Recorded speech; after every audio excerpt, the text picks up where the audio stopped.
El duende de Quilaquila, de Elías Salles Vallivian.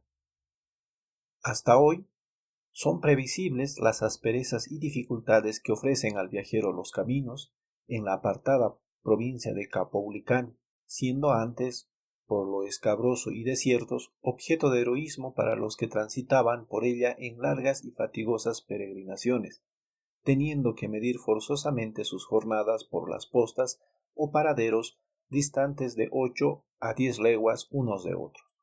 Allá por el año de 1870 a 71, al término del bosque por el que ascendía el camino a Pelechuco, a 9 leguas de este pueblo, existía un rancho, al que se llegaba después de fatigoso subir y bajar de todo el día por la desierta montaña que le daba acceso, y en el que, por lo mismo, era forzoso el pasar la noche. Aun cuando había en el expresado rancho una habitación techada y medianamente confortable, los viajeros preferían alojarse fuera de ella, buscando sólo la seguridad de sus bestias en el canchón, soportando en sus personas la inclemencia de la intemperie. No obstante las pésimas condiciones del lugar, frecuentemente cubierto de densas nieblinas y molestado por constantes lluvias, sin querer penetrar en la habitación, siempre desocupada y como brindándose a dar abrigo al atarido caminante. Era pues de todos conocidos la siniestra historia de la posada de Quilaquila, y nadie que la supiese aventurada a correr la suerte de los temerarios que habían dejado el pellejo en el lugar, por haberse alojado en la citada desván, al que le llamaban la tienda del duende. Era pues de todos conocido. Frente a ésta había una pobrísima cocinita habitada por un sujeto llamado Marco, el que se contentaba con cualquier pitanza, en cambio, el forraje y el agua caliente al que le pedía. Refería el buen Marcos que un caballero que se había alojado en el desván fronterizo a su cocina había amanecido muerto. Sucedió otro tanto a los que, no obstante sus advertencias, habían ocupado el cuarto, por lo que él presumía que aquel sitio fuese la mansión de algún fantasma o duende carnicero que daba fin con los que se les iba a las manos. Como en resguardo de su honorabilidad, nuestro hombre se tomaba el trabajo de presentar en Pelechuco los objetos que cada víctima del duende dejaba a su muerte, entregándolos a las autoridades. Estas, viendo que las visitas de Marco menudeaban, creyeron de su deber averiguar la causa de tales fenómenos extraordinarios en los que entreveían la culpabilidad del que, con aparente honradez, presentaban los despojos de las víctimas de Quilaquila. A fin de esclarecer la verdad, acordaron sujetar a una estricta vigilancia a Marcos, de quien se sabía que era el único habitante del lugar, para lo que comisionaron a 2 vecinos de los más listos, encargándoles que no se separaran de aquel ni un solo momento, a fin de sorprenderlo en su crimen e imponerle ejemplar castigo. Los comisionados se constituyeron en la posada, teniendo buen cuidado, por supuesto, de no alejarse de la mansión del duende, habiéndose cerciorado desde luego que ésta era una habitación destartalada y sucia, sin más menaje que un catre de adobe. Como no tenía más comunicación que la puerta que daba al canchón con situarse en la cocina, podían los comisionados ejercer desde allí la vigilia que se les había encomendado. Estos, viendo que al cerrar la noche se apeaba de su rendido mulo un viajero, impusieron a Marcos que se abstuviera de referir al pasajero la consabida historia del duende, y le ofreciese llanamente el cuarto. Así lo hizo nuestro hombre con repugnancia, y el alojado se instaló en la morada del duende, encendiendo una luz. Marco se despidió dando a su huésped las buenas noches, dirigiéndole una mirada compasiva, y fue a situarse en su cocina en unión de los comisionados, dominando apenas el remordimiento que le causaba entregar a segura muerte a un inocente, sin advertirle el peligro. En cuanto se apagó la luz en la habitación del pasajero, Marcos se puso a echarle cruces, invitando a sus compañeros a rezar un Padre Nuestro por el alma de aquel, repitiendo: es hombre al agua, está perdido. Apenas comenzó a clarear el día, Marcos y los comisionados, que no habían pegado los ojos durante la noche, se dirigieron a la habitación fronteriza, cuya puerta tocaron por repetidas veces, arreciando los golpes sin obtener respuesta alguna.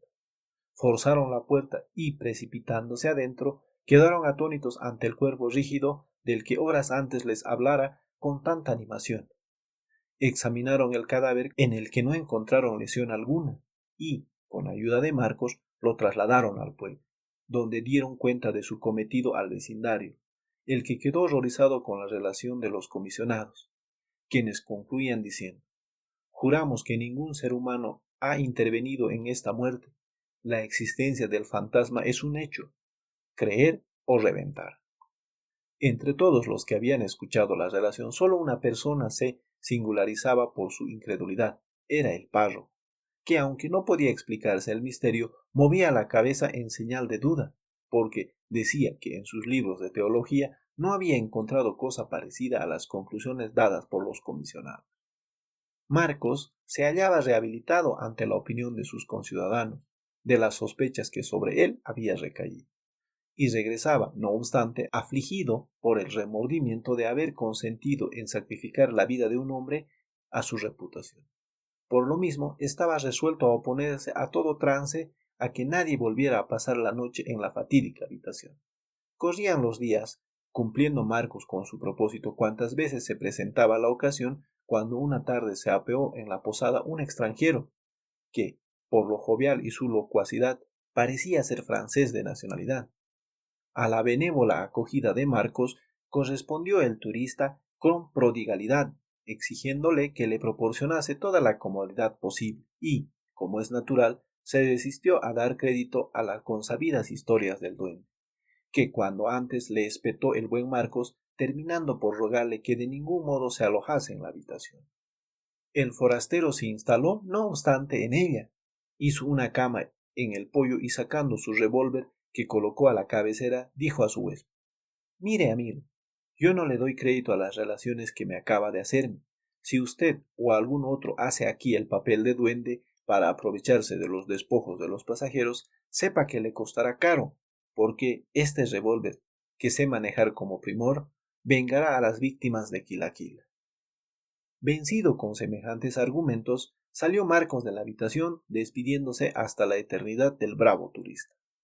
El francés aseguró la puerta, recorrió con la luz en la mano todos los rincones de la habitación, cerciorándose de que no existía ninguna comunicación oculta en la pieza que ocupaba, notando solamente una grieta que había en el viejo tumbadillo, conservando prendida la vela hasta bien tarde. Al fin, cansado de esperar en vano al fantasma de que se le había hablado, apagó la luz y trató de conciliar el sueño. Marcos, que observaba desde su cocina, apenas vio que la luz desaparecía, dio por muerto al hombre y encomendó su alma. De improviso volvió a encenderse la luz y enseguida se oyó una detonación, volviendo a producirse la oscuridad. Al día siguiente despertaba Marcos con voces afectuosas con que lo llamaba el presunto muerto. Frotándose los ojos para cerciorarse que no soñaba, se levantó, y cuánta fue su admiración al ver al francés sano y bueno en la puerta de su alojamiento. Sobrecogido de terror en presencia de un ser que conceptuaba sobrehumano, oyó las cariñosas expresiones del extranjero, que tomándolo de la mano dice: buen hombre, yo había formado un mal concepto de usted con la relación de increíbles fantasmas que me hizo anoche, y estaba resuelto a jugar cara a la partida. Me propuse descubrir el ardid, dando fin con el que trataba de burlarse de la credulidad para saciar su rapacidad. Dominé mi cansancio y me propuse vigilar. Apagué la luz para fingirme dormido, precipitando el desenlace de mi aventura. A pocos minutos oí un pequeño ruido como crujido de cautelosa pisada. Tomé al instante mi revólver, encendí un fósforo, dirigí la vista instintivamente al tumbadillo y vi que por la grieta aquella se había deslizado una inmensa araña que pendía en dirección de la almohada. Apunté sin vacilar y di en tierra con ese perverso animal, causa de tantas víctimas. Ahora pasaré a Pelechuco, donde daré parte de lo ocurrido a las autoridades, para tranquilidad de ese pueblo y en resguardo de la reputación de usted, que ha de estar bien comprometida. Sobre la maleta que hacía de mesa de cabecera se hallaba una espazanca, araña huesosa y cubierta de pelusa café, especie de tarántula, del tamaño del puño del hombre, la que había hecho su nido en el viejo tumbadillo de la habitación y que, deslizándose por la grieta que caía sobre el poyo que servía de lecho, se descolgaba directamente a la sien del rendido viajero y daba fin con su vida. Tal era el duende de la posada de Quilaquila.